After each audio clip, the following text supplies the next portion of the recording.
Well, a very good evening to you from wherever you're watching us from. This is Lookuptv, and just in time for trending news on this 19th day of July 2023, a day when the opposition coalition had called for the anti-government demonstrations, which, by the way, are scheduled to begin today all through to Friday. Now, today, a relatively calm situation has been witnessed across the capital city in Nairobi as compared to last week on Wednesday. And of course, we've seen opposition leaders and some of the allies of Raila Odinga arrested as of today, according to the spokesperson, according to the Director of Communications, that is Philip Etale of ODM party. It says that one is that Dennis Onyango, the, of course, communications director, or rather Raila Odinga's spokesperson, has been arrested. Now, Etale says that Onyango was arrested today at his Mbagathi Way home after police officers appeared at his house, ransacked the place, and of course, left with him in a Subaru type of vehicle, and they say they don't know the whereabouts of Mr. Dennis Onyango up to now.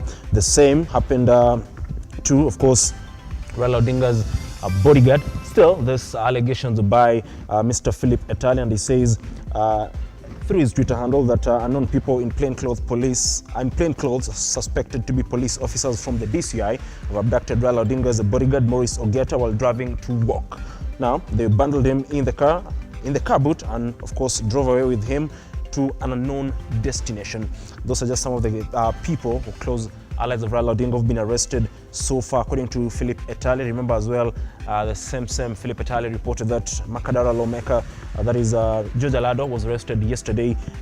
Just to, of course, add to that list is Embakasi East lawmaker Babu Owino was as well arrested yesterday at the Jomo Kenyatta International Airport here in Nairobi after jetting in from the city, or the coastal city of Mombasa. Now, that and many more stories on this particular bulletin. Remember, you can watch us live across all our social media platforms, that Lookuptv on Instagram, Twitter, Facebook, and YouTube. Now, we kickstart this bulletin with matters the azimio anti-government demonstrations, and the capital city Nairobi suffered a low volume of business as a majority of business owners kept their businesses shut and stayed at home on Wednesday as a cloud of uncertainty gripped the country due to the opposition's demonstrations. Now, major roads leading to the CBD remained deserted for the better part of the day. Now, the country witnessing sporadic demonstrations that were quickly quelled by heavily deployed police officers. Have a look at the situation.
Now, Raila Odinga is nowhere to be seen, and the only politician that has been, of course, seen in the anti-government demonstrations in Kibra is Nairobi Senator Edwin Sifuna. Now, police have contained anti-government demonstrations in Kisii town, with several businesses remaining closed. Now, former Kisii Deputy Governor Josh Mangi, among other leaders, have called on the opposition to, of course, call off the countrywide protests. Unlike last week chaos, Kitengela town was today deserted, with most businesses remaining closed, as most public vehicles remained grounded, with the few operating reporting low business. Kitengela slaughterhouse services were scaled down by up to 70%, with most public public and private day schools remaining closed following the directive by the Ministry of Education and, of course, the Ministry of Interior that Nairobi and Mombasa schools to remain closed.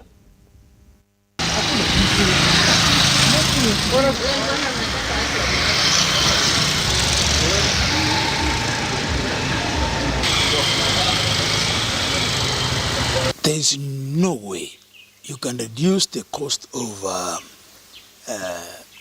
unga through maandamano. Instead, what you're doing, you're increasing the cost, because people today, there's no business going on. Our children did not go to school today. People are not even doing farming today because there's maandamano. So then how is that going to reduce the cost of unga? You reduce the cost of unga by producing more maize. We are not producing maize. Mboga, watu wa bodaboda hawako kazi, ni wachache sana. Lakini kama taxis, hakuna kitu yoyote yenye inaendelea Kisii Town.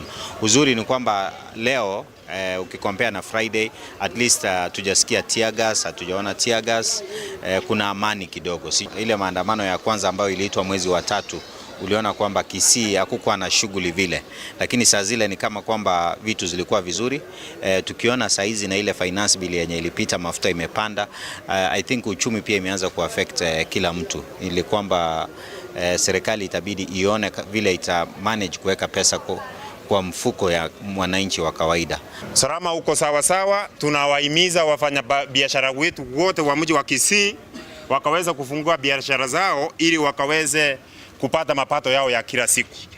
Yale mambo ambayo ya kuleta maandamano alafu watu wanaanza kuchoma barabara na wakiharibu mali ya watu, wakipora biashara za watu, tunakashifu sana. Leo Kitengela vile imekaa, nimeona yenyewe kumbe security wako imekuwa wengi, wamekuwa wengi, ni wengi zaidi, lakini yenyewe hata kama mengali wako wengi, tungeomba tu hii maisha irudi chini. Ni ile tu tunatamani kutoka, lakini wako wengi. Tunatamani kutoka na wako wengi, kwa maana hii hali ndiyo inafanya tunatoka. Tutoki juu ya Raila ama juu ya Ruto, tunatoka tu juu ya hii hali. Hii hali imezidi, kwa maana hatujawahi ona hiki kiwango yenye unapata ya kwamba unanunua unga na hii unga ni unatumia 200 na hakuna change. So hii mambo vile imefika, si Raila, si Ruto, na si Wakenya wamechoka. Hata wenye mnaona hapa hakuna mwenye hajachoka. Kuchoka tumechoka. Na hatujachoka ile ya uongo. Tumechoka ukweli. Tazama, mimi nashangaa kwani njia ya kuteremsha unga ni kuleta askari. Hiyo ndio imenishangaza. RUTO, like he says, Kenya wamechoka. Lower Eastern clergymen have called on President William Ruto and azimio leader Raila Odinga to embrace dialogue amid the political unrest in the country. The clergymen, drawn from various denominations, urged the church and its leaders to desist from engaging in partisan politics, insisting that their key role is enhancing national unity and cohesion. And our attention is drawn to what happened on Wednesday, 12th July.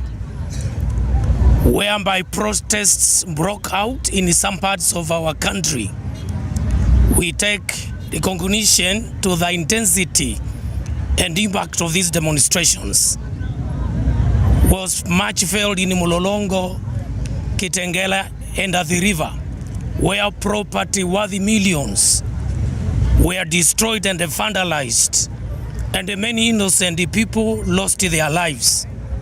Scores of many others are still hospitalized, with some still fighting for their lives in a critical condition.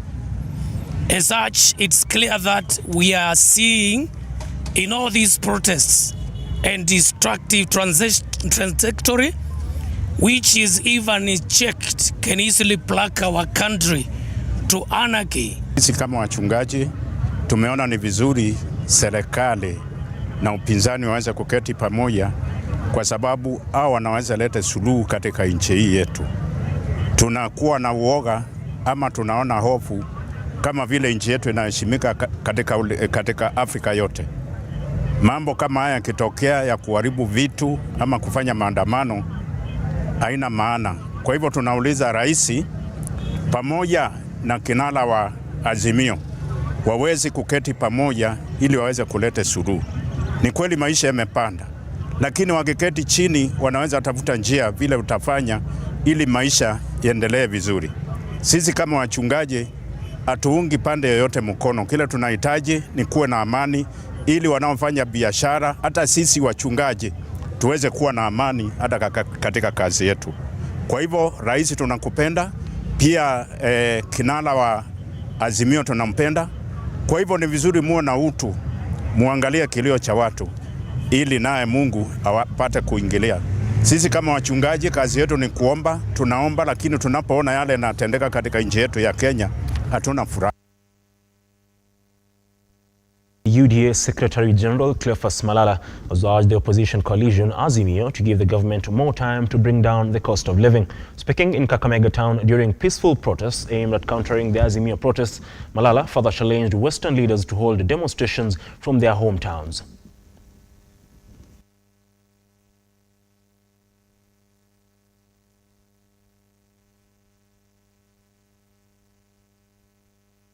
Iko katika sheria, na maandamano ambayo iko katika sheria ni maandamano ya utulivu, maandamano ya amani.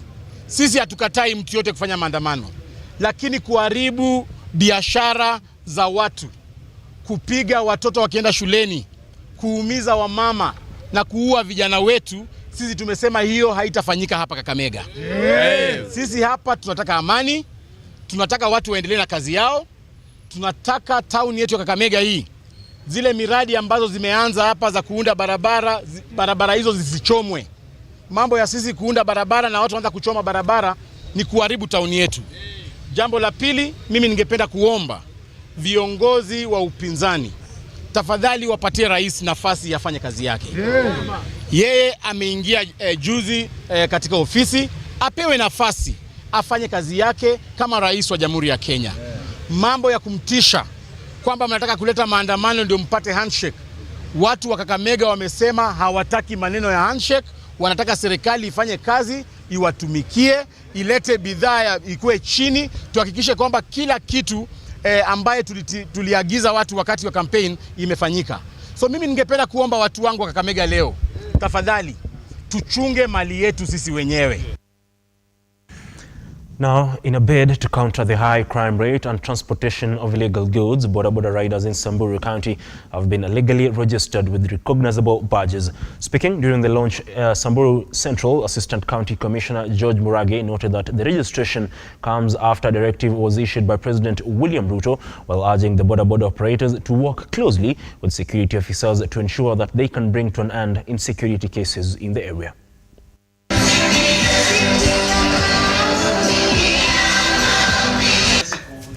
Kualika hao watu wengine wakubwa. Mtu amefanya hapa amesema ati boda contributes a lot to our economy. That is very true. Na mkiangalia, that's the reason why mnaona our president, His Excellency the President Bwana Dr. William Ruto amekuwa so much concern na anafanya a lot of interventions towards helping the boda people. Na that what tells you is that serikali ya Kenya inajua nyinyi, you are very important people and you contribute so much to the economy of this country such that hatuwezi tukataka kupoteza this sector towards improving uchumi ya Kenya. So mimi Kenya ningewaomba kama wanapikipiki wa hapa Marara, tafadhali tushirikiane na nyinyi ili tuweze kuinua uchumi ya hapa Samburu na ya Kenya yote kwa kijumburu, na hiyo ni kuonyeshana ya kwamba going forward sisi kama serikali kuu kutoka the office of the county commissioner and the county government tutashirikiana na nyinyi kuensure ile yote mnataka tutekeleze katika kiwango chetu tunatekeleza. Hii mipangilio yenye mnapanga.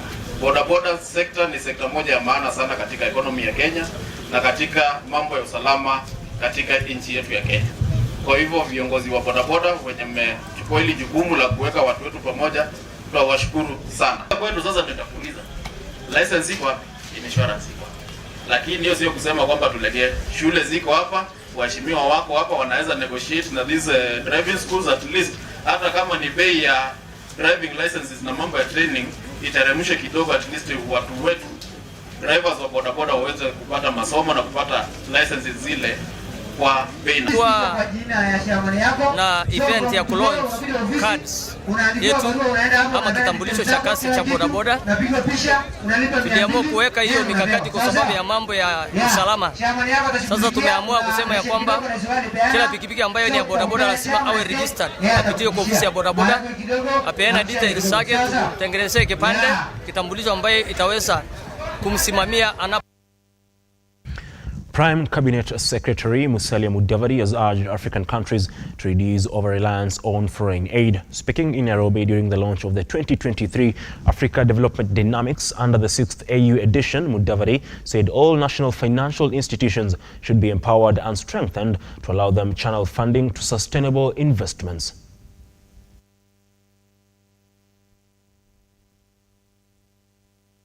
And unleash the wave of sustainable investments needed to achieve our ambitious goals. First, sovereign access to cheap capital is key, and the international community has to live up to its promises. Kenya was an instrumental, vocal member of the African Group of Negotiators on Climate Change that achieved the Global Shield loss and damage mechanisms at the COP27. Through the African Union, we need to continue to press for a seat at the G20 and for a reallocation of IMF special drawing rights. This is especially to pressure meaningful acknowledgement of African countries' vulnerability to climate change and our importance in carbon mitigation. Second, Africa must counter negative risk perceptions by both foreign and African investors. We should encourage and enable risk assessments that are unbiased, thus making available risk mitigation strategies unknown to investors. Dependable risk assessment must be evidence-based and cannot happen without better and reliable data, as we heard from the previous speaker. We should strive to be innovative and continue to actively pursue new methodologies of appraising risks in African countries. Now, time to get sporty, and former Manchester City left-back Benjamin Mendy has made a comeback in football. The France international left-back has signed a 2-year deal with French side Lorient. Mendy, of course, is making a comeback after being acquitted of rape allegations, a case that took 2 years.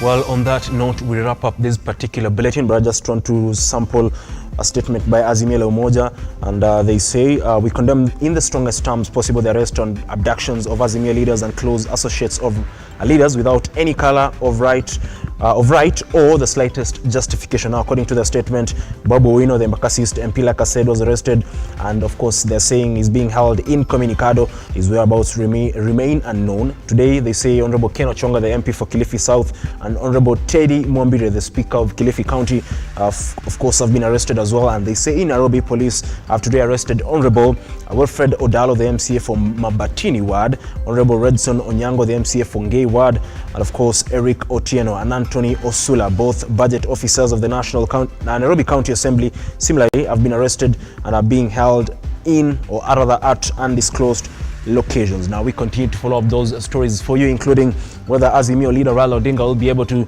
of course, stage an appearance here in the capital or from wherever it will make that appearance across the country. And if not, we will be bringing you all those stories and of course what has been happening across all the 47 counties in regards to the anti-government demonstration as well. President William Samoei Ruto, who today was in Kericho County together with his deputy Rigathi Gachagua. Now until then, you can visit our website www.lookuptv.co.ke just to get an overview of the stories making headlines across the country. Until then, do have yourself a lovely evening, and like always, God bless.